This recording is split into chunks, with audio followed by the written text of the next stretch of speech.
The International Criminal Court is now in session. Rodrigo Roa Duterte.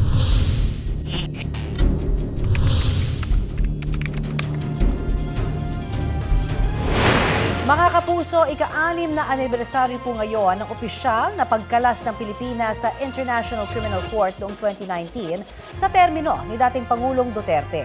Kaugnay niya, nagkilos protesta ang ilang kabataan para ipanawagang bumalik ang Pilipinas bilang miyembro ng ICC.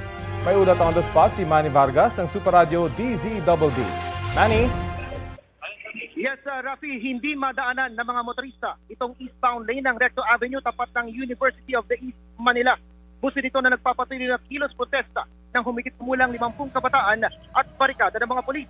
Panawagan ng mga nagrally, arestuhin ang lahat ng general na sangkot sa Oplan Tokwang noong Administrasyong Duterte upang papanagutin sa pagkamatay ng marami sa ngalan ng kampanya kontra droga. Sa gitari ng anibersaryo ng pagkalas ng Pilipinas sa International Criminal Court, nananawagan ng mga relista sa pagbalik ng Pilipinas sa ICC. Tinarangan ang mga relista ng mga kasapi ng Manila Police District para pigilan ang tangkang paglapit nila sa Menjola.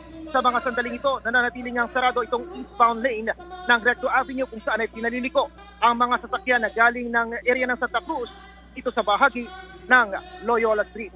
Rafi? Maraming salamat, Manny Vargas ng Super Radio DZBB.